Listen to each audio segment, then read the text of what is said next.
एक दिन सास ने बहू से कहा, बहू, मुझे एक बात तो बता। मैं तुझे इतना डांटती हूँ, कोसती हूँ और बुरी बुरी बातें कहती हूँ, और तू पलटकर जवाब भी नहीं देती और ना ही गुस्सा करती है, बस हंसती रहती है। बहू को तो जैसे सुनाने के लिए कहानी मिल गई। कहने लगी, माँ जी, आपको एक बात बताती हूँ। जब मैं छोटी थी तो मुझे हमेशा ऐसा लगता था कि मेरी माँ मेरी सगी माँ नहीं है, क्योंकि वह मुझसे घर के सारे काम करवाती थी। कोई काम मुझसे गलत हो जाता तो मुझे डांट भी पड़ती और कभी कभी तो मार भी पड़ती। लेकिन माँ थी वह मेरी, मुझे उनसे डर लगता था। कभी कभी गुस्सा भी आ जाता, लेकिन मैंने कभी उन पर गुस्सा किया नहीं। यहाँ तक कि जब मैं कॉलेज से थकी हुई घर आती तो कुछ देर आराम करने के बाद तुरंत मुझे सारे काम करने पड़ते।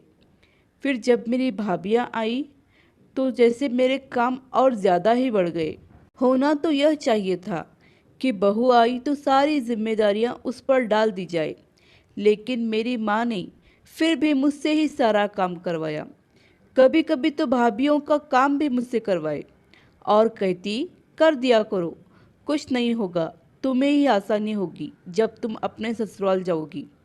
मुझे बहुत गुस्सा आता कि माँ भाभीियों का काम भी मुझसे ही करवाती हैं और उन्हें डांटती भी नहीं।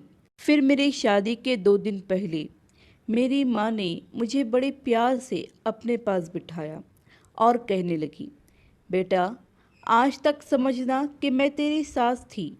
मैंने तुझे प्रैक्टिस करवा दी है और तुझे बता दिया है कि सास ऐसी भी होती है। लेकिन अब तेरी शादी हो रही है तो आज से मैं तेरी माँ हूँ। बेटा, जब तुम्हारी सास तुम्हें कुछ कहे तो समझना कि जैसे मैं ही डांट रही हूँ। बस यही बात थी माँ जी, कि मुझे आपकी बातें बुरी नहीं लगती, क्योंकि मेरी माँ ने मुझे प्रैक्टिस करवा कर भेजा है। और आप तो मुझे उतना डांटते भी नहीं जितना मेरी माँ डांटा करती थी। इतना कहकर बहू हंसते हुए किचन में चली गई और सास सोचते रह गई, क्या सच में बेटियों की प्रशिक्षण ऐसे ही करना चाहिए। आशा करती हूँ कि कहानी आपको पसंद आई होगी। कहानी पसंद आई हो तो लाइक, सब्सक्राइब और शेयर करें, और इस कहानी पर आपकी क्या राय है हमें कमेंट करके ज़रूर बताएं।